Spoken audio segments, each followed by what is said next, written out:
No doubt you've discovered that loyalty is no longer the currency of the realm, as your father believes. Then what is? I'm afraid currency is the currency of the realm. Across the Spanish Main. Part 10. Drake's Final Flourish. Drake's arrival in England occasioned an even greater outpouring of public joy and admiration than had his successful return from the Caribbean in 1573. He was mobbed everywhere he went, and pamphlets glorifying his exploits appeared all over the country. The backers of the voyage all profited magnificently, and none more so than Queen Elizabeth, for her secret investment of nearly 1,000 crowns. She received a dividend of no less than the shocking sum of 47,000 crowns. At the risk of further affronting the already enraged Spaniards, the Queen finally decided to make public her admiration and support for the heroic captain. She went so far as to board the Golden Hind at Greenwich to confer knighthood upon Drake in a gala ceremony. The event, which seized the nation's rapt attention, proved to be a hectic affair. While the Queen and the diplomatic corps were being given a tour of the flag-draped ship and a look at some of the chestfuls of gleaming silver the voyage had fetched, so many uninvited townsmen tried to push past the royal guards that the gangplank collapsed, dropping 100 or so would-be party crashers into the waters below. After the guests had their fill from the casks of wine and cauldrons of steaming food, and were made the merrier by a troupe of strumming musicians, Elizabeth commanded Drake to kneel before her. Then, with that love of word-play in which Elizabethans delighted, she said, "Master Drake, the King of Spain has asked for your head, and we have a weapon here with which to remove it." Handing a gilded sword to the French ambassador, she had Drake lightly tapped on the head and proclaimed a knight. The crowd cheered and threw their caps in the air. With his wealth, Drake bought an estate in Devon. Above the fireplace in its great hall, he hung the coat of arms given to him by Elizabeth, bearing the Latin motto Sic Parvis Magna, greatness from small beginnings. The small boy, who had had his first sniff of salt air from a humble home in an abandoned hulk in the Medway, had traveled a great distance indeed. Thus far, Drake had been operating essentially on his own. He was to spend the next 5 years trying to persuade the Queen and her counselors to exploit, for the nation's wealth and glory, the path that he had already opened. If Spanish ships plying the trade route from the Main to Seville were cut off at their point of origin, he reasoned, the fearsome might of Spain would collapse for want of gold.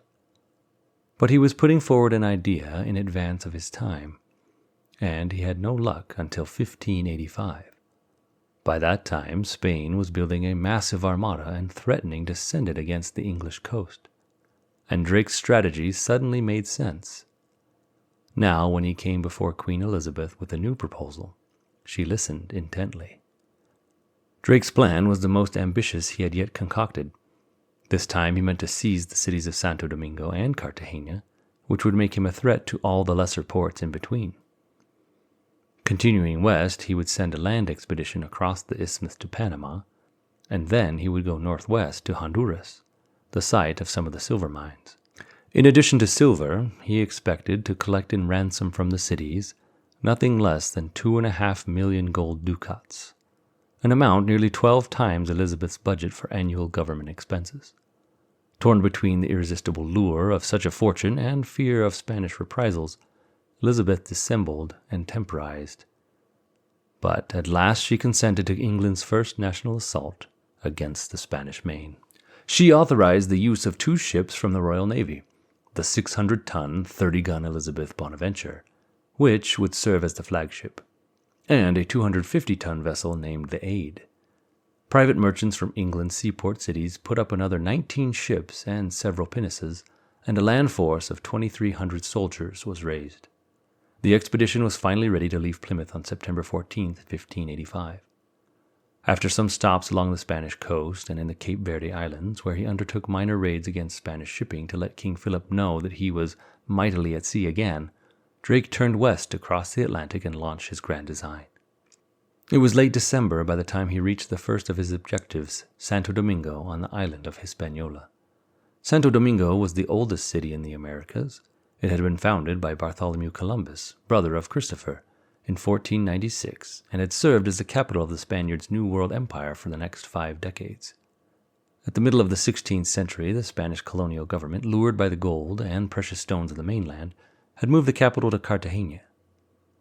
But the hidalgos who had remained at Santo Domingo were beginning to cultivate sugar and tobacco and were not short of wealth. Their mansions, standing on broad avenues fringed with stately palms, were among the most majestic in the Caribbean, and their city was the first in the New World to found a university, which lent it a cultural aura lacking in the rough-and-tumble outposts of the empire. For all these reasons, Santo Domingo was the most prestigious of the New World cities, and for all these reasons it seemed to Drake a promising hunting ground for gold. His stratagem was a grander version of the one he had used when leading his first raids more than a decade before. Some diversionary feints at sea followed by a surprise attack from landward. Just after daylight on New Year's Day, 1586, Drake wakened sleeping Santo Domingo with a deafening naval bombardment of the main fort guarding the harbor. While the astonished Santo Domingans rushed pell-mell to repulse the seaward threat, 1,000 troops who had been secretly landed in the night rushed in from the rear of the city. With volleys of musket fire and flashing cutlasses, they drove the citizens into the countryside. Then the English barricaded the marketplace and hoisted the flag of England on the castle tower. That done, Drake casually seized the lone Spanish vessel that rode in the harbor and appropriately christened her the New Year's Gift. Then began a time of mounting frustration and anger for Drake. When a quick search of the town turned up little or no gold, Drake sent an emissary to the governor, who was hiding in the hills, and demanded a ransom of 500,000 ducats. The governor declared that he could pay no such sum, to which Drake retorted by threatening to burn a block of the handsome city for every day that he had to wait.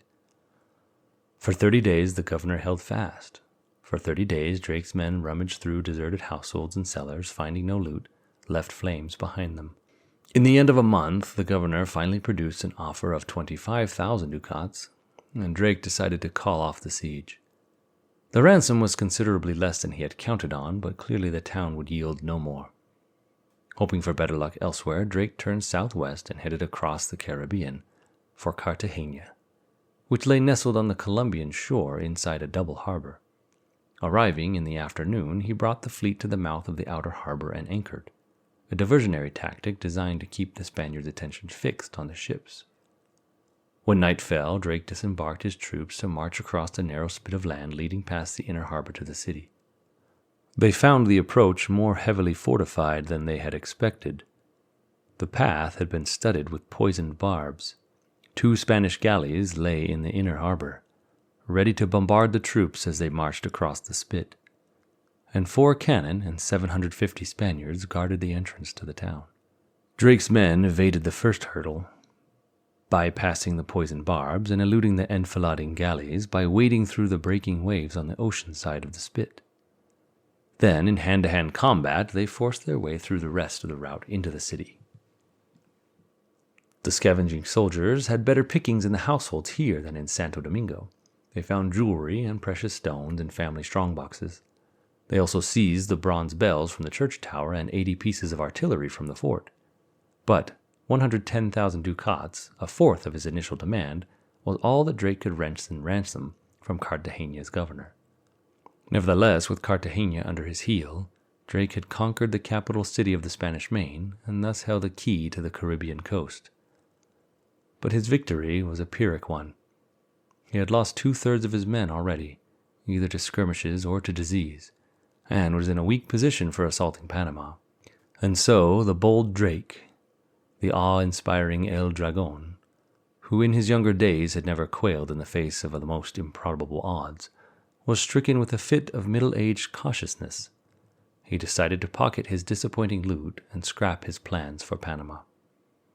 To the stay-at-home strategists, it seemed an incredible turnabout, and in after years such folk were to censure him for losing his nerve. But times had changed since Drake's earlier visits to the Main. The Spaniards were better prepared than before. Moreover, the 2 governors' refusals to meet ransom demands, though Drake never knew whether they actually had the money, indicated a certain stiffening of Spanish resolve. Drake now believed that to hold Cartagena and simultaneously march on Panama, he would have to send to England for reinforcements. There was no guarantee that Elizabeth would oblige, for to do so would mean leaving Britain's own coasts undefended, inviting Philip to hurl the promised armada upon them. Believing all of this, Drake released Cartagena after 6 weeks of occupation and set sail for home. He traveled north, stopping to raid the Spanish settlement of St. Augustine in Florida, where he seized a dozen brass cannon and a treasure chest worth about 2,000 pounds.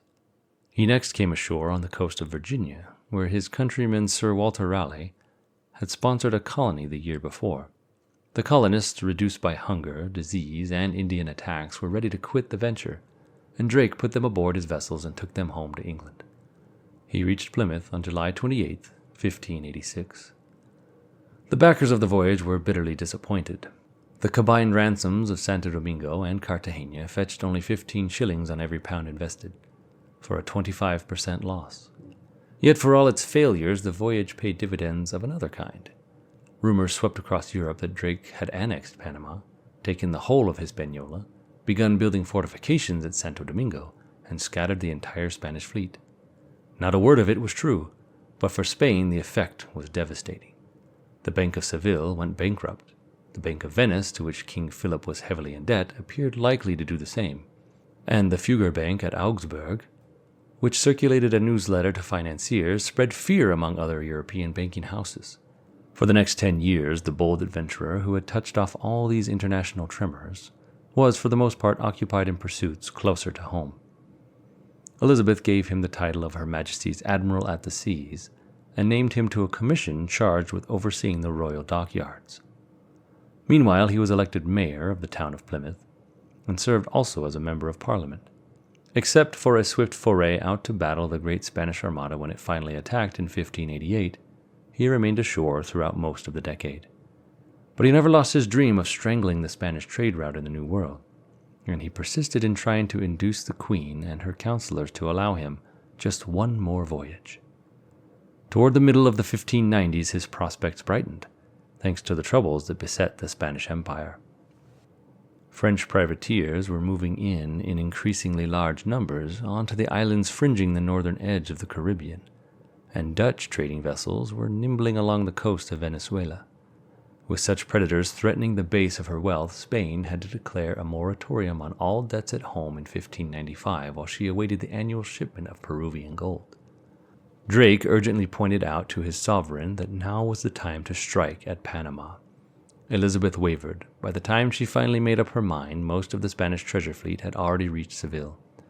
One ship, however, had put into San Juan, Puerto Rico, for repairs. That single ship had an irresistible cargo of 3 million gold ducats. It was a formidable undertaking, 27 sail, led by the flagship Defiance, with 1,500 sailors and 1,000 troops.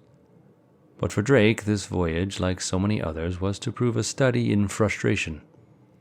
The Queen had no sooner given her tardy consent than she insisted that Drake share command of the expedition with his old cousin and sometime great mentor, Sir John Hawkins.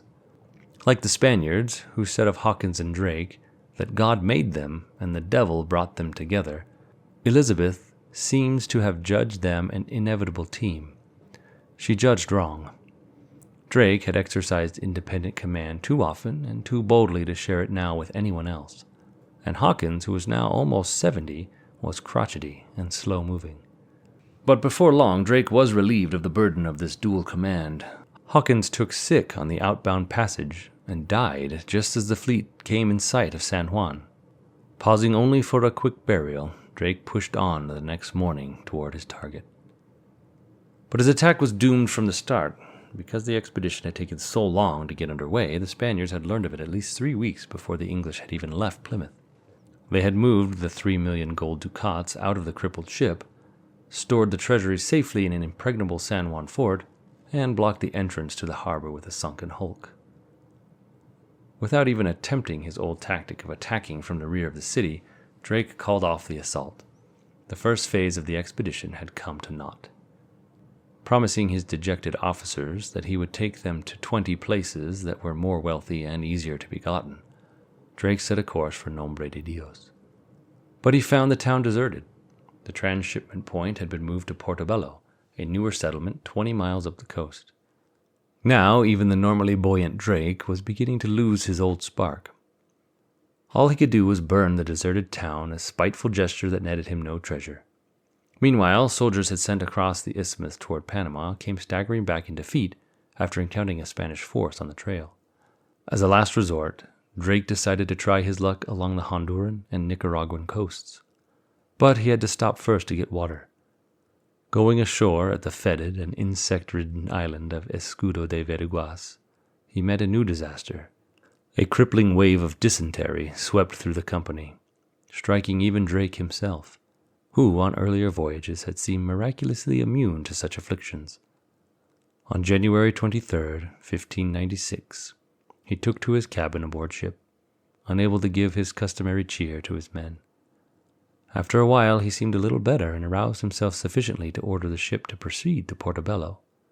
But on the 27th, while the fleet was still under way, he fell into delirium and demanded pettishly to be dressed in his ceremonial armor. Early on the morning of the 28th, his fever and his raving subsided, and before sunrise, he was dead. He was only about 55 years of age. The next morning, the fleet anchored offshore a league or two from Nombre de Dios, the site where 23 years before Drake had executed his first dazzling triumph. The Englishmen placed their leader's body in a lead coffin. 2 expendable ships were brought alongside the Defiance and set blazing for a funeral pyre, and the coffin was slid into the sea. The great admiral who had led Britain in its first offensive against the mighty Spanish Empire would plague the Main no more. Spanish church bells pealed joyfully with the news, and the poets Lope de Vega and Miguel Cervantes celebrated Drake's death in verse. But the Spanish celebration was premature. Before Drake had been dead a quarter of a century, the Main would be harassed by many another gadfly swarming in on the path that the legendary El Dragon had cut.